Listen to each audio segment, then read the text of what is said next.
Hindi ko po ma-convince yung friend ko na magpa-consult po sa inyo eh. Pero lately, parang hindi lang Munchausen by proxy yung sakit niya ngayon. What do you mean? Nag-adopt po kasi siya ng bata nung namatay yung anak niya sa isang aksidente. Tapos ngayon, she's saying she's the real mother at ipinanganak niya raw ito. It's possible that she is experiencing DMS or delusional misidentification syndrome. Ang delusional misidentification syndrome ay various delusions of a person who misidentifies individuals, objects, or places. In the case of your friend, she has this delusion that she genuinely believes na totoong anak niya yung inadopt niya.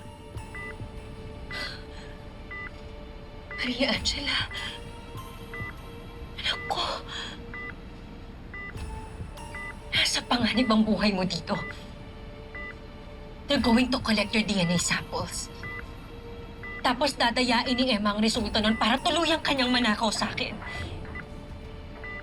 Hindi. Hindi ako papayag.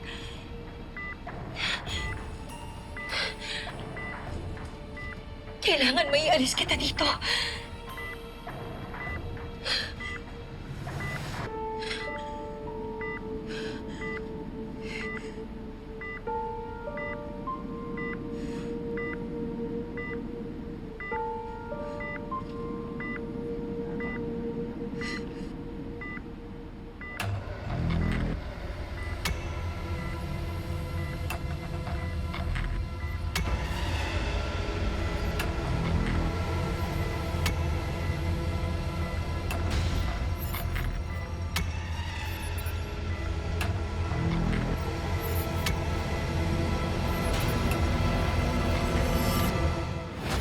Ano gagawin mo sa anak mo?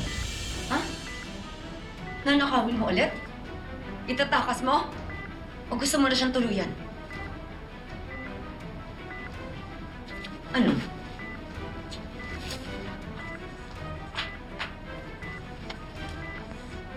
Hanggat wala kang matibay na ebidensya na ikaw nga ang tunay na ina ni Mookie, ako pa rin ang nanay niya.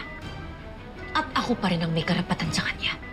Kaya kapag sinabi kong hindi ka pwedeng dumalaw dito, gagawin mo. Get out. Kahit magbantay ako dito sa ICU 24 oras, gagawin ko. Huwag mo lang ulit manakaw yung anak ko. At sisiguraduhin ko na hindi mo magagawa kung ano man yung pinaplano mo. Nurse! Nurse, may nakapasok na hindi naka-lab gown. Ma'am, bawal po kayo dito. Hindi po kayo nakasuot ng sterile clothes. Tara na. Labas na po tayo.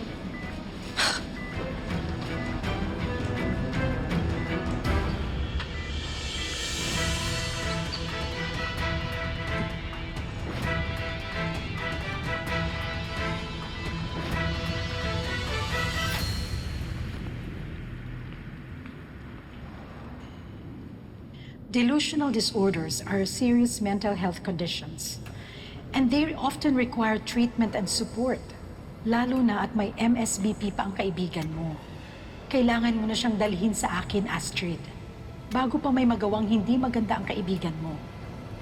Here you have it, mga kamarikon. Nabalitaan ko nga na yung DNA test para malaman kung sino ang totoong mom ni Mookie is happening right here, right now. Pero ang tanong, sino ba ang totoong mom ni Mookie? Team Olive ba o Team Emma? Nagiging exciting na yung mga kaganapan.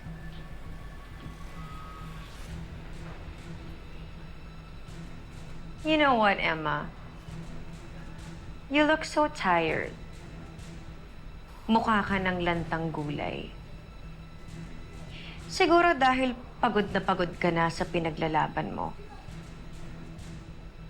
Kaya kung ako sa'yo, magpahinga ka na. 6 feet down under. Don't worry. Papadala ko na lang sa'yo ang memorial plan mo. As a consolation prize. Nung ninakaw mo sa akin yung anak ko, akala ko hindi ko na kayang mabuhay. Pero tumayo at lumaban ako. Ngayon pa kaya na malalaman natin na ako ang totoong ina ni Mookie? Yung iyon ay memorial plan mo. Baka nga sakali magamit mo pa yan eh. Pag lumabas ang totoo.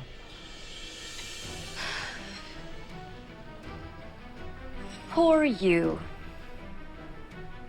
Asang-asa ka na ikaw ang tunay na ina ni Mookie. Kapag lumabas ang DNA test results, baka ikaw mismo ang maglibing sa sarili mo sa kahihiyan. Hindi ba ikaw yung mas nakakaawa dito? Dahil ako ang lalabas na ina ni Mookie. Dahil ako naman talaga yung nanay niya eh. At ikaw, mabubulo ka sa kulungan. O kaya sa mental hospital. Baka nga pati yung kanang kamay mo hindi ka na madamayan. Mabubulok ka mag-isa. Papatayin ka sa lungkot na higit pa sa naramdaman ko nung ninakaw mo yung anak ko.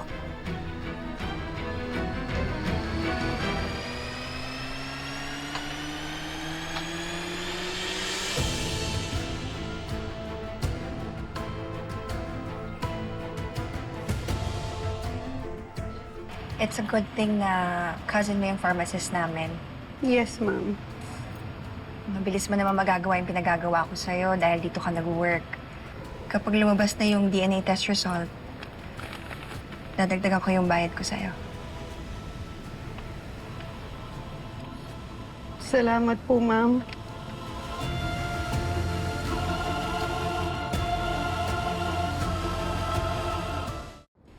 Ay, Apo. Ang hirap pala pumasok dito. Balot na balot. Wala naman nakatingin. Pwede ka siguro babae ka, ano? Hoy. Nakausap kita. Apo. Sorry, ha. Alam mo ng baby ka. Binalak at paampon ka sa mayaman. Kasi sakitin ka nun eh. Sorry. Tapos nung malaki ka na, ayaw naman kitang patirahin sa amin. Sana huwag kang magtampo sa akin. Basta promise, babawi ako, ha? Naganda ng apo ko. Alam mo, may plano ako. Nag-iisip ako eh. Kung ano yung magandang itatawag mo sa akin.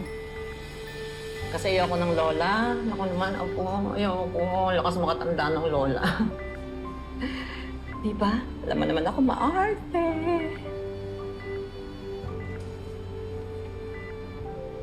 Ano kaya? Alam mo, palagay ko, mas magaling kang mag-isip kung ano itatawag mo sa akin. Di ba? Ano kaya itatawag mo sa akin?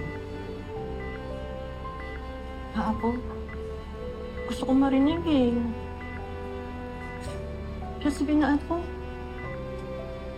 Gising ka na. Gusto ko na marinig kung ano itatawag mo sa akin eh. Oy. Gising na yan. Apo, gising na. Gising na ako.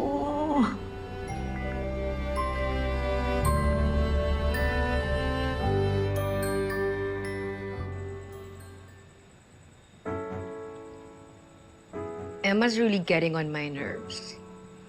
Kung makaasta, akala mo siguradong sigurado siya na magmamatch ang DNA test results sila ni Mookie. May nakausap na ako sa DNA testing center. Kamag-anak niya yung isa sa pharmacist natin. Kaya napakiusapan ko ng maayos.